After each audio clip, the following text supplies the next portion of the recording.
안녕하세요. 건강 스토리텔러 정화입니다. 우리 치병 중이신 환우님들 혹시 식품 드실 때 유기농으로 고집해서 드시고 계신가요? 유기농과 그렇지 않은 농산물 이 둘 중의 선택지에서 유기농을 만약 고르신다면 단연 잘하고 계시다고 개인적으로는 말씀드리고 싶습니다. 최근 유기농 식품 관련 몇몇 기사에서 유기농은 의미 없다라는 주제를 가지고 클릭해서 들어가 보면 결론적으로 유기농 제품과 일반 제품의 영양 성분 차이가 없다. 그러니 사실 뭐든 상관없다 라고 주장하는 글들이 있습니다. 물론 평범한 경제력을 가진 우리들은 값비싼 유기농과 그렇지 않은 일반 농산물 차이가 없다고 하니까 괜히 마음이 또 편해지는 것 같은 내용이긴 한 것 같아요. 아니 그런데 왜 많은 환우님들은 이왕이면 유기농을 골라서 찾아 드시는 걸까요? 실제 돈을 조금 더 주더라도 유기농 식품을 구입해서 드시는 분들이 많으시죠. 예전에 저희 어머님도 한살림에 가셔서 유기농 야채나 식품을 자주 사 드셨던 것 같아요. 실제 최근 유럽연합 EU에서도 2030년까지 전체 농산물의 25%를 유기농 산물로 생산하겠다라는 공약을 발표하기도 했습니다.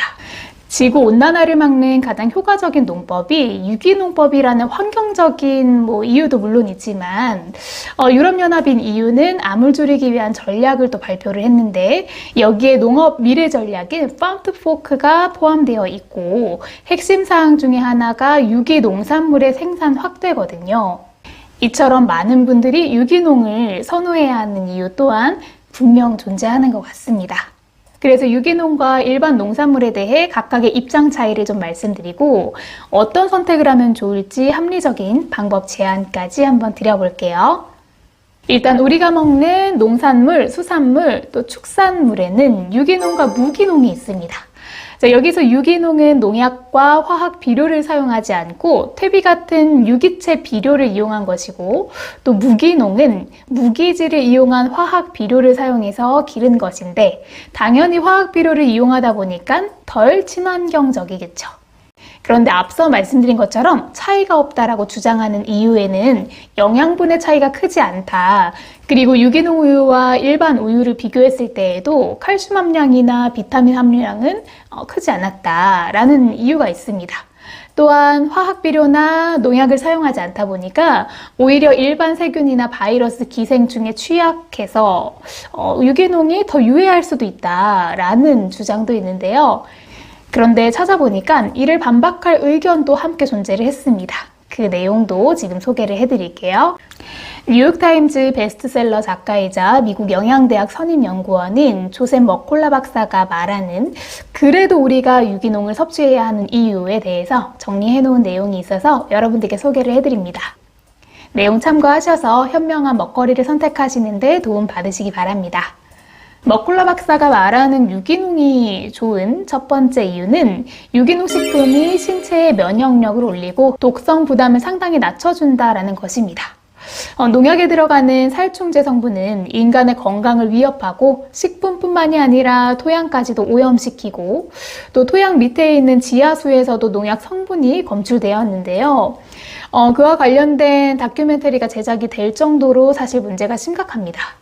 그래서 유럽의 음식 특별조사 보고서에서는 화학 비료가 정말로 인체의 암과 같은 문제를 일으킬 수 있고 식품을 오염시킬 수 있다라고 언급하면서 단순 야채뿐만이 아니라 유전자 조작식품이나 유전자 변형 작물을 먹고 자란 동물마저도 조심하는 것이 좋다고 이야기를 합니다. 실제로 이와 관련돼서 검색을 해보시면 질소 화학 비료가 암을 유발할 수 있다는 기사들을 쉽게 찾아보실 수 있거든요. 그래서 건강을 지키기 위해서 먹는 건강한 식품들이 오히려 해를 가할 수도 있다라는 사실을 인지하시고 있는 것도 중요한 것 같아 보입니다. 네, 두 번째 이유는요. 유기농의 농약 함량은 적고 항산화 성분은 더욱 풍부하게 들어가 있기 때문입니다. 2012년도에 발표된 스탠포드 대학의 분석 연구에 따르면 유기농과 일반 방식으로 재배된 야채 240종을 비교 분석을 했을 때 유기농 식품의 유해 물질이 23%, 또 많게는 37%까지 적게 함유된 것으로 나타났습니다. 또한 일반 농산물은 잔류농약의 독성 물질인 카드뮴이 48%더 많이 검출되었는데요. 이게 근미량이라고 하더라도 오랜 시간 충분히 누적되다 보면 신체에 영향을 미칠 수밖에 없겠죠. 그리고 이 기사에서는 다음에 중요한 부분이 또 언급이 되어 있습니다. 해외 연구지들의 연구 결과에서 유기농과 일반 농산물의 일반적인 영양분의 수치는 비슷했다고 합니다. 하지만 핵심적으로 항산화 성분의 차이가 있었는데요. 영국의 뉴캐슬 대학교 분석 연구에서 유기농 과일과 채소에는 일반적으로 재배된 것들보다 적게는 18%에서 69%까지 더 많은 항산화 성분을 함유했다고 합니다. 그 말은 같은 양의 항산화 야채를 섭취했다고 하더라도 유기농이 더 많은 항산화 물질을 함유하고 있다라는 것이죠. 그래서 병행치유나 자연치유를 지향하시는 환우님들의 경우 먹거리를 섭취하실 때 유기농을 고집해서 드시는 이유도 여기에 있는 것 같습니다. 다만 우리가 흔히 부르는 유기농, 무농약, 이 부분에 조금의 차이가 있어요. 유기농은 화학비료와 농약을 3년 이상 쓰지 않고 재배한 농산물을 말하고요. 무농약 농산물은 농약을 사용하지 않지만 화학비료를 일정량 사용해도 되기 때문에 유기농산물과는 아무래도 차이가 있습니다. 두 가지가 동일하다고 생각하시는 분들이 종종 계셔서 이 부분 알고 계시면 구매하실 때 많은 도움이 되실 것 같아요. 그래서 가끔 야채 가게 가면 이거 무농약이에요 하고 말씀하시는 사장님들이 계신데 그게 유기농이라는 뜻은 아니라고 생각하시는 게 좋을 것 같습니다. 그리고 요즘은 택배 문화가 잘 발달되어 있잖아요. 방목해서 풀을 먹은 가축으로 가공된 고기도 쉽게 우리가 구매할 수 있죠. 유기농 계란과 유기농 고기는 당연히 공장에서 사육하고 만들어진 고기보다 영양 성분에서 우수했다라고 합니다.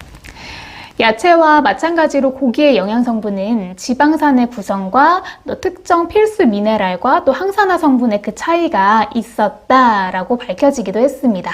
또한 유기농 방식으로 키운 닭의 경우에도 항생제 내성 박테리아를 45%덜 함유하고 있는 것으로 나타났는데 이는 환우님들의 면역력을 올리고 또 장내 유산균을 보호하는 데 도움을 받을 수가 있습니다. 그래서 만약 유기농 방식으로 키운 닭인지 쉽게 알 수 없을 때에는 우리가 보통 그 마트 같은 곳에 가면 가격이 천차만별인데 조금 더 비싸더라도 무항생제 계란이 있잖아요. 요거를 드시는 편이 좋습니다. 그런데도 만약 일반 농산물을 구매하셨다면 최대한 잔류 농약을 제거하는 것이 좋겠죠. 예전에 저희 홈페이지에 농약 제거기 클리비오를 구매를 하셨더라면 그 방식으로 계속 사용하시면 되시고요. 없으시다면 일반적인 방법으로는 흐르는 물에 세척을 하면 채소의 경우에는 약 50%, 과일의 경우에는 약 33%가량 잔류 농약 제거 효과가 있다고 합니다. 씻는 순서는요, 깨끗한 물에 5분 정도 담궈 놨다가 흐르는 물에 30초 정도 씻는 건데요. 깨끗이 씻은 과일의 껍질을 벗기면 90% 이상 잔류 농약을 제거할 수 있다고 합니다. 조금 귀찮더라도 최대한 잔류 농약을 없애서 섭취하시는 것이 몸의 독성과 장내 유익균을 지켜줄 수 있는 방법이니까요. 꼭 실천하셨으면 좋겠습니다. 네, 결론적으로 영양분의 차이는 비슷하지만 항산화 성분의 차이는 있을 수 있으며 항산화력을 최대로 끌어올려야 하는 분들의 경우 두 가지 선택지에서는 유기농을 선호하는 편이 좋다라는 거죠. 다만 여러 가지 이유로 유기농 식품을 구매하지 못하셨을 경우에는 식품 자체의 영양분을 그대로 흡수하시기 위해서 해가 되는 잔류 농약은 깨끗이 제거해서 섭취하시는 것이 최선의 안전한 방법입니다.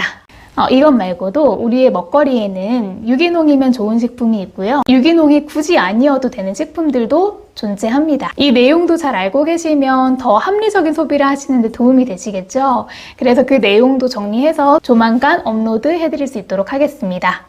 먹는 것이 나를 만든다고 합니다. 자연의 음식으로 더워지는 여름철에도 건강하게 나시기 바랍니다. 오늘도 시청해주셔서 감사합니다. 항상 건강하세요.